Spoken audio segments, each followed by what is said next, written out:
आदाब, मैं हूं सफदर रिजवी। आप देख रहे हैं लाइव एक्सप्रेस चैनल। आपसे गुजारिश है कि इस चैनल को सब्सक्राइब करें, लाइक करें, शेयर करें और कमेंट करें। अब देखें एक अहम खबर।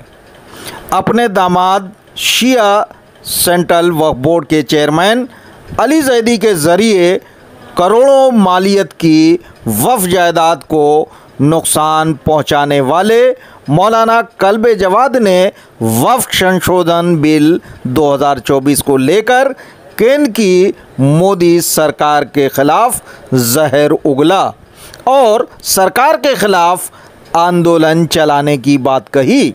मालूम हो कि मौलाना जवाद एक लंबे अरसे से अपने दामाद के कुकृत्यों यानी वक्फ संपत्तियों के खुर्द-बुर्द करने पर चुप्पी साधे हुए थे, लेकिन आज उन्होंने मोदी सरकार की नीतियों के खिलाफ जमकर बोला। इससे पहले भी वे प्रधानमंत्री मोदी को कुत्ता से बदतर और जालिम बताकर शराब दे चुके हैं, यानी बद्दुआ करवा चुके हैं। हम इसकी तफसील भी पेश करेंगे। मौलाना जवाद जो दिल्ली की वक्फ जायदाद शाह मर्दा करबला पर गैर कानूनी ढंग से परमानेंट चीफ पैटर्न बने हुए हैं, उन्होंने वक्फ संशोधन बिल को सांप का बिल बताया, यानी ये बिल सांप की तरह डसने वाला है। इसमें कुछ भी अच्छा नहीं है। अगर ये बिल पास हो जाता तो क्या होता, सुने मौलाना जवाद की ज़बानी। इस बिल के जरिए से वक्फ को तबाह करने की पूरी प्लानिंग की गई कि हिंदुस्तान में एक भी वक्फ बाकी न रहे, एक भी वक्फ बाकी न रहे, पूरी प्लानिंग इसमें। जिस तरह प्रधानमंत्री नरेंद्र मोदी देश के चौकीदार हैं, मालिक नहीं, उसी तरह वक्फ बोर्ड वक्फ जायदाद का चौकीदार है, मालिक नहीं, लेकिन झूठ में उसे मालिक बताया जाता है। इसे लेकर मौलाना जवाद ने क्या कहा, सुने। बिल्कुल सबसे बड़ा दुनिया का झूठ यही है। सबसे बड़ा दुनिया का झूठ जो गवर्नमेंट बोल रही है वो यही है, और जो मीडिया से पक्ष हो रहा है और बढ़ाया जा रहा है यही है।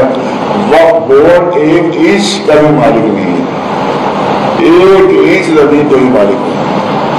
बल्कि वक्फ बोर्ड है केयर टेकर, वक्फ बोर्ड है मुहाफिज। हमारे मोदी जी ने जैसे कहा कि मैं पुल का चौकीदार हूँ, तो पुल के चौकीदार है, पुल के मालिक नहीं कहेंगे अपने को, मैं हिंदुस्तान का मालिक हूँ। हिंदुस्तान के मालिक है, मालिक तो नहीं है, चौकीदार कहा है। पर इसी तरह का वक्फ भी है जो वक्फ का चौकीदार है। वक्फ बोर्ड वक्फ का चौकीदार है। जैसा मोदी जी जो कहते हैं कि मैं भारतवर्ष का चौकीदार हूँ, उसी तरह से वक्फ बोर्ड भी वक्फ का चौकीदार है, मालिक नहीं है। आप चौकीदार को मालिक बना दे रहे हैं। कोई एक इंच नहीं। तो ये लोग अल्लाह के नाम पर जो मुसलमानों ने अपनी प्रॉपर्टी दान दी है वो है वक्फ। न गवर्नमेंट इसकी मालिक बन सकती है, न वक्फ बोर्ड इसका मालिक बन सकता है। ये दान की भी जमीनें हैं, जो लोगों ने अपनी जमीनें जो है वो बहुत बड़ी बड़ी जमीनें, जायदादें, प्रॉपर्टी दान दी अच्छे कामों के लिए, धार्मिक कामों के लिए। लिहाजा ये दान दी है, ये किसी की प्रॉपर्टी नहीं है, सिर्फ अल्लाह की प्रॉपर्टी है। आप अल्लाह की प्रॉपर्टी को कैसे कब्जा कर सकते हैं?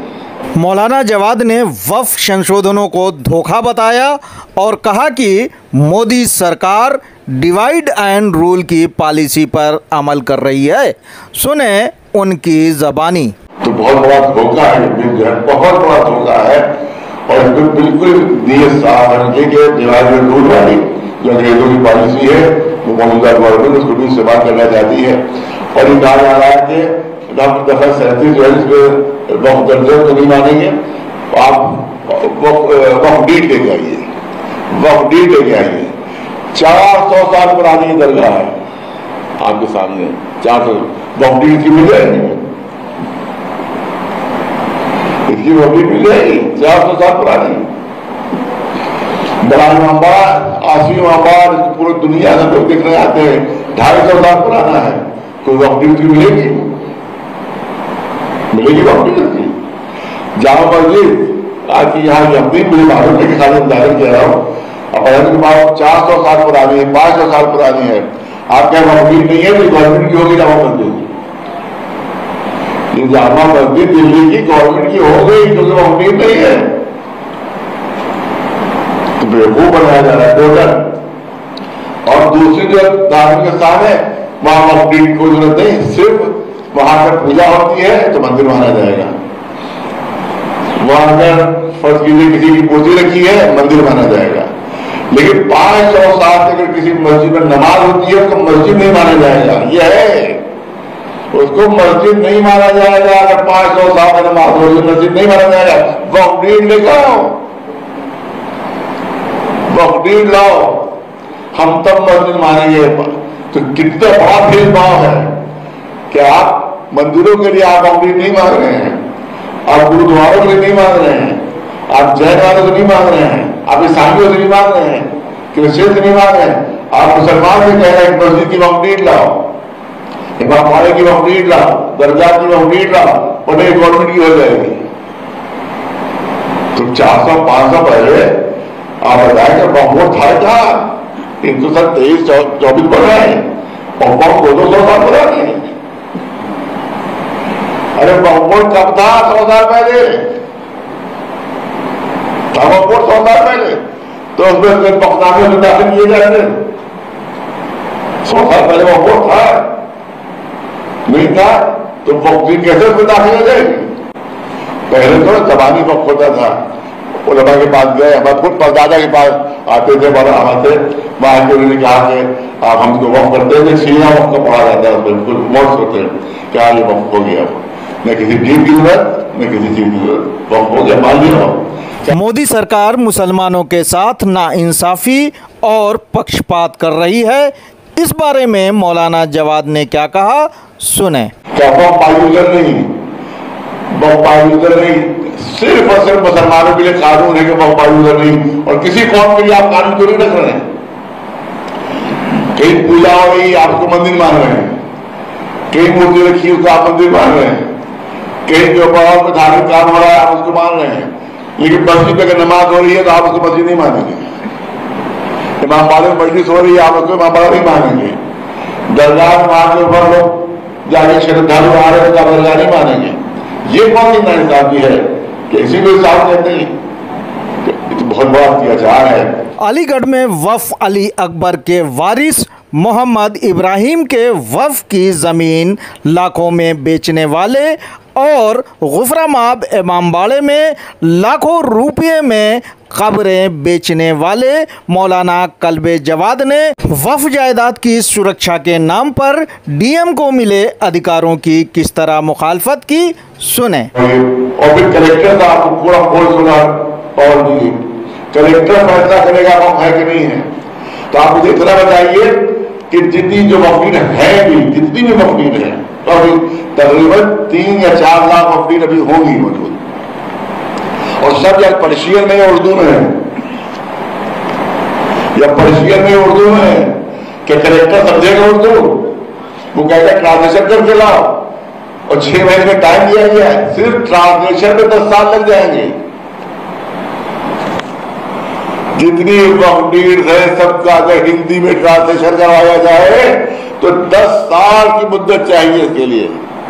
पूरा अलग डिपार्टमेंट खोला जाए 100 आदमियों का, ये तो खाली वक्फ की ट्रांसलेशन हिंदी में करें, तब कलेक्टर समझेगा क्या लिखा हुआ है इसमें, तब वो फैसला करेगा। और टाइम क्या दिया 6 महीने का। ये 6 महीने में आप साबित कर दीजिए कि वक्फ है या नहीं है। और कलेक्टर पूरा, कोई अदालत नहीं, कोई कोर्ट नहीं, कोई कोर्ट नहीं, कलेक्टर ने फैसला कर दिया वक्फ नहीं है तो नहीं, क्या है तो है। कैसे समझेगा वो पर्शियन को, कैसे समझेगा वो उर्दू को? मोदी सरकार एक बार फिर देश का बंटवारा करवाना चाहती है, इसलिए उसने सांप की तरह डसने वाला वक्फ बिल पेश किया है। इस विचार के मालिक मौलाना कल्बे जवाद ने क्या कहा, सुने उनकी ज़बानी। तो बहुत बड़ा ये बिल नहीं है, धोखा है, ये सांप का बिल है। इनके अंदर हाथ डालिएगा तो सांप कर ले गए, सांप का बिल है क्या ये बात आप कह सके हमारी? मुश्किल ये होता है कि तो कहते हो आप लोग नहीं कह पाते, पहुंचा नहीं पाते। ये सांप का बिल है, ये अंजने का बिल है, और इसमें बहुत बड़ी बुरी नीयत है गवर्नमेंट की। और हम तो समझते हैं शायद वो फिर वो हिंदुस्तान को डिवाइड करना चाहते हैं, फिर चाहते हैं कि हिंदुस्तान डिवाइड हो जाए, क्योंकि अब मस्जिदों में नमाजों से रोका जाएगा, इमाम बाड़ों में मजलिसों से रोका जाएगा, दरगाहों में श्रद्धालुओं को जाने से रोका जाएगा, तो अंजाम क्या होगा, रिजल्ट क्या होगा? क्या रिजल्ट होगा? गवर्नमेंट ने सोचा कभी क्या? ये सोचा है, सोच समझ के हो रहा था कि फिर से वही माहौल पैदा हो जाए 47 वाला। चाहते हैं भाई 47 वाला माहौल पैदा हो, क्योंकि जब मस्जिदों के अंदर जाने से रोका जाएगा, कसाई गवर्नमेंट प्रॉपर्टी है, तो रिजल्ट क्या होगा उसका? सड़क पर पढ़ने नहीं देंगे, सड़क पर नहीं पढ़ने देंगे, सड़क पर नहीं पढ़ने देंगे, मस्जिद में पढ़िए, और मस्जिद जो है वो गवर्नमेंट की है, तो कहां पढ़ेगा ना फिर बाबा? फिर वही 47 वाला मामला पैदा हो जाएगा। पूरी भयानक साजिश की गई है, भयानक कॉन्स्पिरेसी है, बहुत ही भयानक कॉन्स्पिरेसी है। भाजपा कांग्रेस के नक्शे कदम पर चल रही है, अब इसका भी कांग्रेस जैसा बुरा हाल होगा। नीतीश कुमार और चंद्रबाबू नायडू से मुसलमानों के वक्फ को बचाने की अपील करते हुए मौलाना जवाद ने क्या कहा, सुने। सबसे ज्यादा रोल अगर कोई अदा कर सकता है तो नीतीश जी अदा कर सकते हैं, सबसे ज्यादा रोल अगर कोई अदा कर सकता है तो नायडू जी अदा कर सकते हैं। और क्योंकि नीति तो बिल पेश कर दिया है, इसकी नीयत खुद साफ नहीं है, इनसे अपनी बात कहेंगे हम, लेकिन हमें उम्मीद नहीं कि हमारी बात मानी जाएगी, क्योंकि उनकी नीति खराब है। वो नीयत इसी नीयत से पेश किया गया है ताकि सारे वक्त खत्म हो जाए, और उसके बाद ये कि हम तो नीतीश जी से कोशिश करेंगे कि हमारे बड़े उलमा जो हमसे मिल जाएंगे, नाइट की कोशिश करेंगे वो मुसलमान का इंसाफ करें, और ये अगर ऐसी नाइंसाफी हो गई तो हिंदुस्तान में बिल्कुल अंधेरा हो जाएगा, घोर अंधेरा हो जाएगा, घोर अंधेरा हिंदुस्तान में पूरा हो जाएगा। और ये प्लानिंग इन गवर्नमेंट की है, लिहाजा हम चाहते हैं कि तमाम चीजें खत्म कर दी हैं। सुप्रीम कोर्ट का ऑर्डर था कि वक्फ इज ऑलवेज ए वक्फ, वो खत्म कर दिया इन्होंने कि waqf is always a, Supreme Court के फैसला नहीं मानेंगे। इसके अलावा वक्फ बाय यूजर नहीं है, वक्फ बाय यूजर अगर नहीं है तो 50% औकाफ खत्म हो जाएगा, बल्कि 60% औकाफ खत्म हो जाएगा। उसके बाद ये कि जिस पर गवर्नमेंट का कब्जा है उसके ऊपर कोई मुकदमा नहीं चलेगा, नहीं चलेगा कब मुकदमा, और जिस पर लिटिगेशन है यानी गवर्नमेंट ने मुकदमा दायर किया है उस पर भी आगे मुकदमा नहीं चलेगा, गवर्नमेंट की जमीन मानी जाएगी। तो 80% वक्त तो यूं ही खत्म हो गए, 80% वक्त यूं ही खत्म हो गए, क्योंकि तकरीबन हर किसी न किसी वक्त के ऊपर लिटिगेशन गवर्नमेंट का है, और यह इनका कब्जा है। आप देखिए लखनऊ में इंदिरा भवन जो बना हुआ है वो वक्फ की जमीन में बना हुआ है, नेहरू भवन वक्फ की जमीन बना हुआ है। ये वक्फ पर कब्जे जो शुरू हुए हैं ये कांग्रेस से शुरू किए हैं, और कांग्रेस ही के नक्शे कदम पर आज की गवर्नमेंट में चल रही है।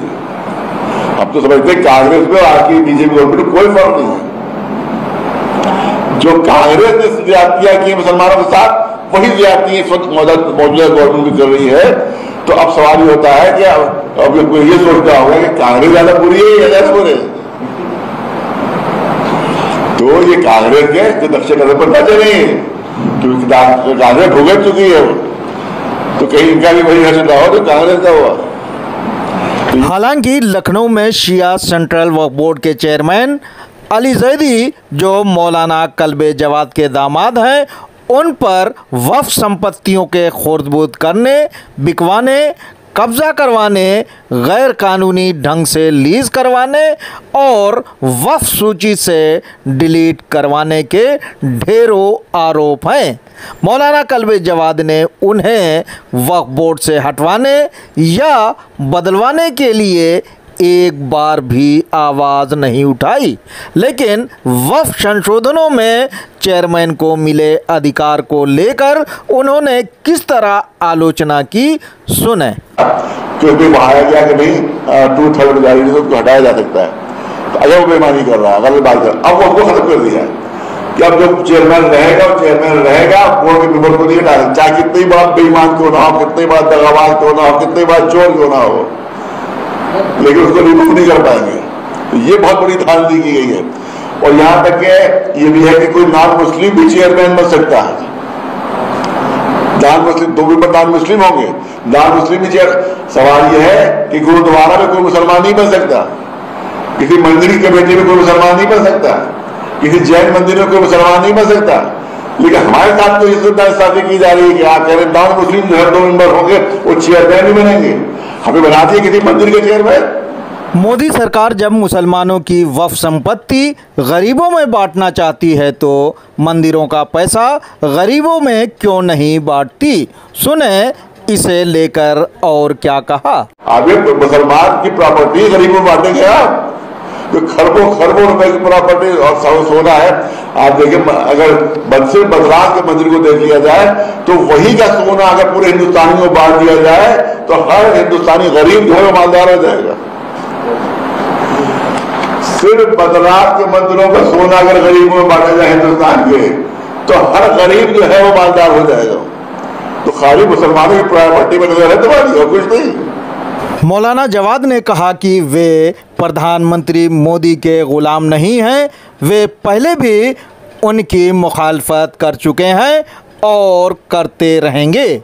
उन्होंने प्रधानमंत्री नरेंद्र मोदी को किस तरह जालिम और कुत्ता से बदतर बताया था, इस पर आपत्ति जताते हुए मोदी भक्त अल्लामा ज़मीर नकवी ने पुलिस अधिकारियों को ज़रूरी कागजात देते हुए उनके खिलाफ FIR दर्ज कराने की मांग की थी, जो अभी लंबित है। देखें मौलाना जवाद ने क्या कहा था प्रधानमंत्री के खिलाफ। ये गुलामी थोड़ी लिखवाई है, गुलामी नहीं लिखवाई है। तो जो कहे उसको हाँ हाँ करते चले जाए, नहीं जो गलत होगा उसकी मुखालिफत भी हम करेंगे, जो हमारे नुकसान देगा उसकी मुखालिफत भी करेंगे। और की है मोदी जैसे जालिमों से अल्लाह से दुआ मांगना, क्योंकि इतने बड़े जालिमों को दुनिया की कोई अदालत सजा नहीं दे सकती, सिर्फ अल्लाह की अदालत सजा दे सकती। लिहाजा हम अपने खालिक से और पालने वाले से दुआ मांगने यहाँ जमा हो गए ताकि वो जल्द से जल्द उनको सजा दे कि आइंदा किसी को जुल्म करने की हिम्मत है। ये मकसद हमारा है। और इस पर सबसे बड़ा हिंदुस्तान में जालिम जो उसका नाम है नरेंद्र मोदी। लिहाजा अगर उसको सजा मिल जाए तो हम तो समझते हैं कि सारे जालिमों को। उस जमाने में जब उस जमाने, अरे भैया कुत्ते की तौहीन न कीजिए भैया, एक सलवार पे जबर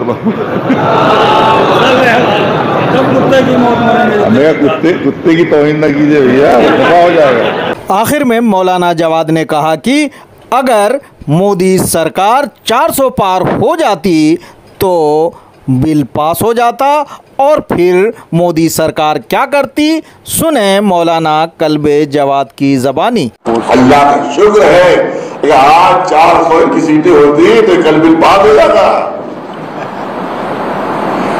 ये तो भगवान की कृपा है, ये तो अल्लाह का शुक्र है कि इनकी मेजॉरिटी नहीं है, वरना कल पास हो गया होता और सब पीट रहे होते। लेकिन ये भगवान की कृपा कही है, अल्लाह का करम कही कि पूरी मेजॉरिटी नहीं आ पाई। भगवान को भी मालूम था कि क्या करने वाले हैं। आपसे गुजारिश है कि इस चैनल को सब्सक्राइब करें, लाइक करें, शेयर करें और कमेंट करें।